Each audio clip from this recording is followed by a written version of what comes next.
पार्श्वभूमी अशी आहे की मी सायकियाट्रिस्ट आहे. हे माझ्याकडे आलेले माझे क्लायंट आहेत. त्यांना OCDचा त्रास आहे, ऑब्सेसिव्ह कंपल्सिव्ह डिसऑर्डरचा. आणि मी त्यांची हिस्ट्री घेऊन प्रिस्क्रिप्शन त्यांच्यासाठी लिहिलेलं आहे आणि आमची चर्चा चालली आहे. त्यांचा मुद्दा असा आहे की ते सतत चेक करत राहतात गोष्टी. घरामधले स्विचेस चेक करत राहतात. नीटपणे सगळं ठेवलं आहे की नाही ते पुन्हा पुन्हा चेक करत राहतात. आणि त्यांना अमुक एक गोष्ट अमुक ठिकाणी राहायलाच हवी अशा तऱ्हेचा त्यांचा इन्सिस्टन्स असतो. आणि ते अकाउंट एक्झिक्युटिव्ह आहेत. तर त्यांच्या या गोष्टीचा त्यांना त्यांच्या कामामध्ये खूप फायदा होतो. पण घरामध्ये तो फायदा होत नाही. पण आता कामामध्ये सुद्धा फायदा कमी व्हायला लागलाय. अशा परिस्थितीमध्ये ते आलेले आहेत. हिस्ट्री घेऊन मी त्यांचं प्रिस्क्रिप्शन लिहितोय. मी आता तुम्हाला औषधांबद्दल सांगितलं. आपल्याला औषधं का लागणार आहेत त्याच्याबद्दलही आपण बोलतोय. तर मला असं दिसलं तुमच्या चेहऱ्यावरती की मी जेव्हा औषधं तुम्हाला घ्यावी लागतील असं बोललो त्याच वेळेला शंका निर्माण झाल्या, प्रश्न निर्माण झाले. बोलूया आपण त्याच्यावर. हो, म्हणजे आता मी मगाशी जसं सांगितलं ना, की मी जे करतो त्याचा मला खरं तर फायदा आहे कामामध्ये. माझा व्यवस्थितपणा, माझं सगळं काटेकोरपणा, मी 4-4 वेळा गोष्टी चेक करतो, त्यामुळे चुका होत नाहीत. आणि घरी सुद्धा मी ऍक्च्युली तेच सांगतो, पण घरच्यांना ते पटत नाही. तर माझं म्हणणं आहे, की तुम्हाला सगळ्यांना का वाटतं की मी आजारी आहे? म्हणजे हा OCD हा आजार कसला? हा तर व्यवस्थितपणा झाला. पहिल्यांदा ना तुमच्या व्यक्तिमत्वामधल्या काही गोष्टींच्यामुळे तुम्हाला फायदा होतो आहे हे मी मान्यच करतो. त्या फायद्याचं प्रमाण तुम्ही कामाच्या ठिकाणी खूप व्यवस्थितपणे ठेवलेलं सुद्धा असेल. पण जर तुम्ही बघितलं की ह्या व्यवस्थितपणाची पराकोटी ही घरामध्ये जितकी होते आणि तिथं जितका त्रास होतो तुम्हाला आणि इतरांना तेवढा तुम्हाला कामावरती होतही नसेल. बरोबर आहे ना? तिथे ऐकतात माझं सगळे, घरी ऐकत नाही. घरी ऐकत नाहीत. बरोबर. पण आता आपण लोकांचा त्रास तर बाजूला ठेवू. पण आपण असा विचार करू की ह्यामध्ये तुमचा जो वेळ जातो त्यामुळे तेवढ्या वेळामध्ये कामं पूर्ण करायला तुम्हालाही त्रास व्हायला लागलाय. हो, म्हणजे हल्ली असं होतं की रात्री 12-12 पर्यंत जागून मला ते माझे शीट्स कंप्लीट करायला लागतात. बरोबर. म्हणजे त्याचा परिणाम आपल्या प्रकृतीवरती पण व्हायला लागलाय. हो, हो, झालाय खरं. आणि हे काम करत असताना पूर्वीपेक्षा आता तुमचा काम करण्यातला आनंद तसाच आहे, वाढलाय का कमी झालाय सांगा? नाही, ऍक्च्युली ना मग काय होतं, चिडचिड व्हायला लागते. बरोबर. किती म्हणजे ते कळत असतं की आपण मागाशी चेक केलंय, बरोबर होतं, पण पुन्हा मन समाधानी नसतं, मग ते पुन्हा करा. अगदी बरोबर. म्हणूनच नियंत्रण सुटलेली सवय हाच तुमचा आजार आहे. ओके. जोपर्यंत आपली सवय आपल्या नियंत्रणाखाली असते त्याच्यामुळे आपली प्रॉडक्टिव्हिटी म्हणजे आपलं काम व्यवस्थित होत असतं. नातेसंबंधांमध्ये तणाव निर्माण होत नसतात आणि काम करताना आपण आनंदी असतो. तिथपर्यंत त्या सवयीवरती आपलं नियंत्रण असतं. ओके. पण ते नियंत्रण सुटलं आहे असं तुम्हालाही वाटतंय की नाही? हो, म्हणजे म्हणून तर खरं तर आलो मी म्हणून तर तुमच्याकडे. तुम्ही आलात. काय होतं ना आपल्या मनामध्ये ना एका बाजूने माझं नियंत्रण आहे असं वाटत असतं, दुसऱ्या बाजूने ते नियंत्रण सुटतंय असं सुद्धा जाणवत असतं. जाणवतं, पण काय करावं कळत नाही. पण म्हणूनच तुम्ही योग्य ठिकाणी आलात. आणि आपल्याला ना सर्व पद्धतीने उपचारांकडे बघायचंय, फक्त औषधं असं नाही. पण औषधं ही पहिली पायरी आहे एवढं मला तुम्हाला सांगायचंय. एक एक विचारू का? आता तुम्ही मला मगाशी म्हणाला की व्यवस्थितपणा हा आधी चांगली सवय होती, मग ती सुटली म्हणून मला आजार झाला, बरोबर? मग आता मी अव्यवस्थित राहिलो तर बरा होईन का? बघा आपण काय म्हणालो, व्यवस्थितपणाच्या सवयीवरचं नियंत्रण सुटलं असं आपण म्हणालो. ओके. पण आपलं मन असतं ना ते असं लंबकीय विचार करतं. बरं. म्हणजे व्यवस्थितपणा अति झाला तर चला आता ह्याच्यावरचं उत्तर अव्यवस्थितपणात शोधूया असं आपण म्हणत मी नाही. करून पाहिलं, पण नंतर मलाच खूप त्रास झाला. नाही आणि म्हणून ना आपल्याला ना व्यवस्थितपणाला फक्त व्यवस्थित करायचंय. म्हणजे त्याला अति पण नाही करायचंय आणि अव्यवस्थित पण नाही करायचंय. हा जो आपला तोल आहे ना तो आपल्याला सावरायचं एवढं, त्याच्यासाठी आपण औषधाकडे येतोय. अ, तुम्ही मगाशी मला सांगितलं, की हा विचारांचा आजार आहे. हं, भावना बदलतात, आपलं वागणं बदलतं वगैरे, हं, वगैरे. हं, मग विचारांच्या आजारांना औषधं काय करणार आहोत? हं. खूपच महत्वाचा प्रश्न आहे. बघा, आपण जेव्हा Googleवरती जातो आणि एखाद्या देशाचा नकाशा बघतो, हं, हं, तेव्हा एक नकाशा असतो ना, तो भौगोलिक नकाशा असतो. दुसरा नकाशा असतो ना, तो शहरं, खेडी, रस्ते, ट्रेन्स हं, हं, हा नकाशा असतो. एकाच देशाचे वेगवेगळ्या पद्धतीचे नकाशे असू शकतात की नाही? हो, असतात ना. हं. तसंच विचारांच्याकडे पाहायची एक पद्धत असते, जी मानसशास्त्राची पद्धत असते, ओके. की स्वतःचा स्वतःबरोबर चाललेला संवाद म्हणजे विचार. पण तशीच एक पद्धत असते, की मेंदूमध्ये त्याच वेळेला ज्या रासायनिक घडामोडी घडत असतात, तो सुद्धा त्या विचाराचाच भाग असतो. हं, म्हणजे तो देश एकच असतो ना, वेगवेगळ्या प्रकारचे नकाशे असले तरी. ओके. हां, तर हां. तसंच या विचारांच्याकडे पाहण्याच्या सुद्धा वेगवेगळ्या पद्धती आहेत. रसायनशास्त्राच्या दृष्टीनं पाहता येतं म्हणून औषधं काम करतात आणि स्वगताच्या बाजूने बघता येतं म्हणून काउन्सिलिंग काम करतं. हां, म्हणून तुम्ही मला काउन्सिलरची अपॉइंटमेंट घ्यायला सांगितली आहे. अगदी बरोबर आहे. आणि ओके. ह्या दोन्ही गोष्टी जर एकत्रितपणे आपण केल्या, हं. तर त्याचा आपल्याला जास्त चांगला फायदा होणार का नाही?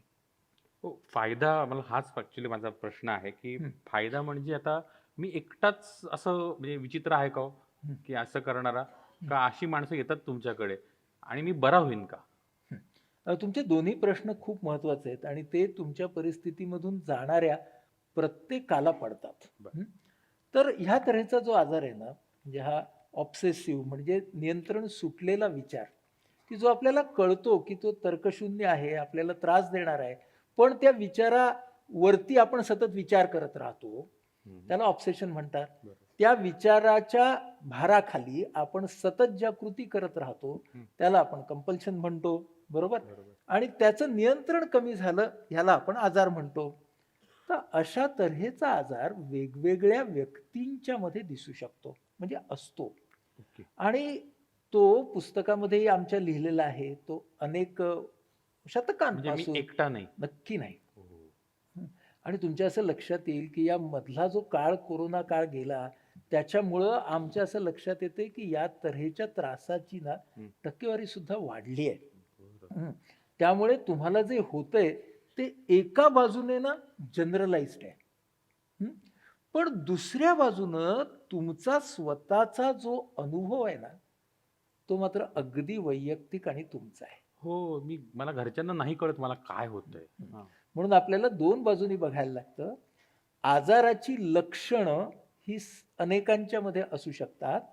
पण आजाराचा अनुभव हा त्या व्यक्तीचा वैयक्तिक असतो. हं, हं, हं. हं. म्हणून आपल्याला दोन्हीवरती फोकस करायचा आहे. आता तुमच्या लक्षात आलं आणि आपण भेटत राहणार आहोत आणि आपण बोलत मी राहणार आहोत. बरा होईन ना. हो. एक लक्षात घ्या, बरं होण्यासाठीचे प्रयत्न आपल्याला करायचे आहेत आणि बरं होण्याच्या ना वेगवेगळ्या व्याख्या आहेत. सध्या आपण बरं होण्याची जी व्याख्या घेऊन चालणार आहोत ना, हं. ती अशी असणार आहे, की आत्ता होणाऱ्या त्रासापासूनची मुक्ती.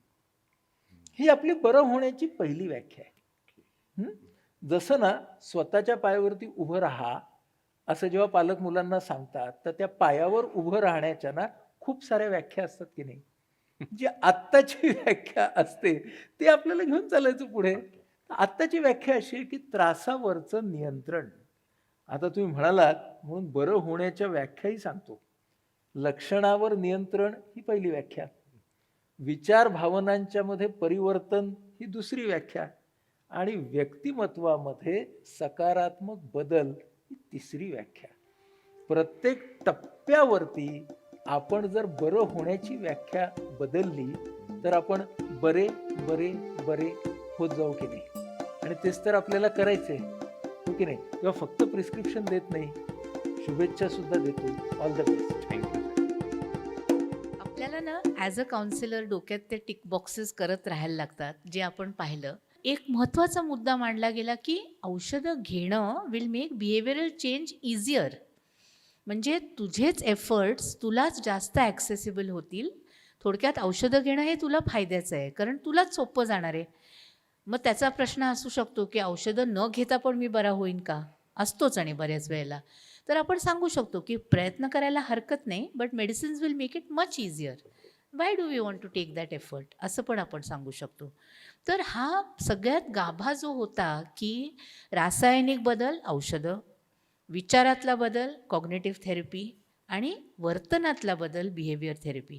म्हणजे मी जे मगाशी म्हटलं की चेस गेम, तशी मी 5-6 स्टेप्स पुढे असेन आणि मी इतकंही ठरवेन की ठीक आहे, आत्ता मी CBT ट्राय करते औषधांच्या ॲडिशनल, पण नाही CBT समजा, it is known to be the best therapy for OCD, पण तर मी आणखीन थोडं टफर स्टँड घेऊन कदाचित DBT ट्राय करीन, डायलेक्टिक बिहेवियर थेरपी.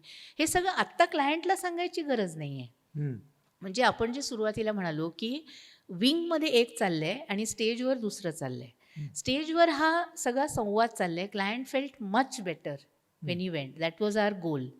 पण विंगमध्ये हे सगळं चाललेलं आहे, की हे नाही जर इफेक्टिव्ह झालं तर पुढे काय? आणि त्याची एक एक त्याची आयडिया देऊन ठेवली आहे, कल्पना देऊन ठेवली आहे, की प्रवास लांब आहे, पण आपण तो एकत्र करणार आहोत. आणि टप्पे पण सांगितले. अगदी बरोबर. मगाशी आपण जे बोलत होतो त्यातला एक मुद्द्यातला एक आपल्याला नेमकं गवसलेलं आहे. एक म्हणजे आपण म्हटलं की एक ग्लॅमराइज्ड आहे की अरे एकदा काउन्सिलिंग करून घेतलं की सगळे प्रश्न सुटतील, किंवा काउन्सिलिंग म्हणजे काही नाही जाऊन गप्पा मारणं, म्हणजे एका टोकाला ग्लॅमराइज्ड काउन्सिलिंग आहे, लार्जर दॅन लाईफ, आणि दुसऱ्या बाजूला अगदी क्षुल्लकीकरण केलं आहे. तर याच्यामध्ये काय आहे, याच्यामधली जी स्टेज आहे ती आता आपल्याला डेमॉन्स्ट्रेट झाली, त्याला म्हणजे सुलभीकरण. आपण काय केलं तर आपण फॅसिलिटेट केलं, आपण सुलभ केलं. त्रासातनं बाहेर पडायचं असेल तर सुलभ मार्ग कोणता, तर आपण सुलभ मार्ग शोधतो आहोत. आणि क्लायंटला समजावलं पाहिजे की it is neither this nor that, it is exactly in the middle, it is a making it easier for you. Steel काही क्लायंट म्हणतात की नाही नाही पण मला कठीणच मार्ग निवडायचा आहे. मग त्यांना पर्याय मी देत होतो की तू कुठून घरनं आलास माझ्याकडनं, मी काय टॅक्सीने आलो. तू चालत येऊ शकला असतास का, हो आलो असतो, 1 तास लागला असता. टॅक्सीने किती 20 मिनटं लागली, म्हणून तू टॅक्सीने आलास. म्हणजे याने काय झालं की तुझं पटकन आलो, जवळ झालं, सुलभ झाला तुझा रस्ता. तसं मी सुलभ करतो आहे. हा, this is one way, then they catch very easily. दुसऱ्या नीड्स ज्या आहेत ना क्लायंटच्या, त्या छान प्रकारे सॅटिस्फाय झाल्या. एक म्हणजे क्लायंटने एक प्रश्न विचारला की मीच एकटा आहे का, तर नीड असते of being one of them. तर no, this is, you are part of a community who is suffering. तू एकटा नाहीस, ही जाणीव खूप महत्वाची असते. पण एकटा नाहीस अशी जाणीव करत असताना तू एकमेव नाहीस ही पण जाणीव करून गरजेचं असतं. म्हणजे तू कन्फॉर्मिंग आहेस, एकमेव आहेस, पण काही बाबतीत मात्र कन्फॉर्मिंग नाहीस आणि काही बाबतीत मात्र एकमेव आहेस. कन्फॉर्मिंग सगळ्यांची लक्षणं सारखी नसतात. You are not conforming.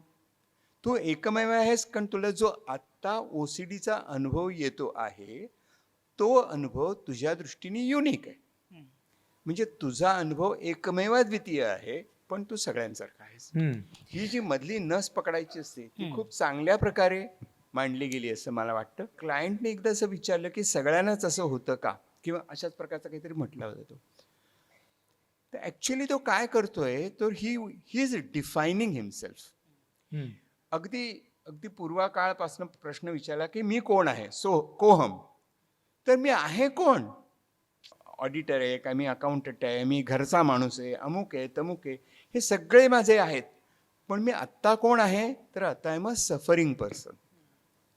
तू या दुःखात अडकलेला एक माणूस आहेस आणि त्या सफरिंगमध्ये मी तुला सपोर्ट करतोय. बरोबर. हा जो एक ॲश्युअरन्सचा फिलिंग द्यायचा आहे आणि ती त्याची नीड आहे, ती चांगल्या प्रकारे डिफाईन झाली आणि ती नीड तुझी समजून उमजून मी सांगतोय हे दिसलं नाही. म्हणजे आर्ट लाईज इन कन्सिलिंग इट, तसं काउन्सिलिंग लाईज इन कन्सिलिंग इट. की मी करतोय आता, चला आता तास आला सुलभीकरणाचा, बरं का, आता सुलभ करतो. हां, असं नाही, ते सुलभ करून द्यायचं असतं. बरोबर.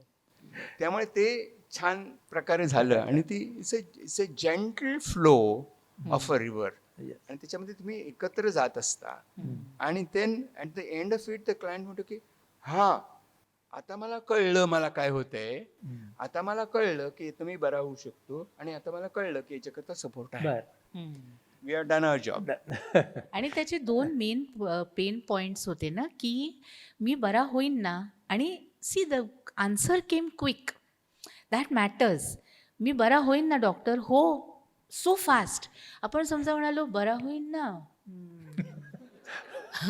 की तो अर्धमेला झाला बिचारा. म्हणजे त्यामुळे that speed matters, how fast you react, what do you Yeah. Say, what do you not say. आणि दुसरं आपण अजून हातचं राखलं, ग्रुप थेरपी. त्याचे दुसरा प्रश्न काय होता, मी एकटाच आहे का असा, बाकी लोक पण असतात. आणि म्हणूनच IPHमध्ये इतकी वर्ष जे सतत आपण ग्रुप्सवर एम्फेसिस, मला वाटतं आनंद पटकन 2 मिनिटात if you can just talk about this if it's possible. मला असं वाटतं तो आपला एक युनिकनेस आहे की आपण ठाणं, पुणे, नाशिक या तिन्ही ठिकाणून 20च्या वर सपोर्ट ग्रुप चालवतो. तर ह्या सपोर्ट ग्रुप्स आणि आपले सगळे सपोर्ट ग्रुप्स निःशुल्क असतात. बरोबर. तर ह्या सगळ्यामधून तो एक अँगल आपण देण्याचा प्रयत्न करतो की ज्याच्यामध्ये सर्वसाधारण काय आहे आणि एकमेव काय आहे. तर तो एक खूप मोठा फायदा या सपोर्ट ग्रुप मुवमेंटचा होतो.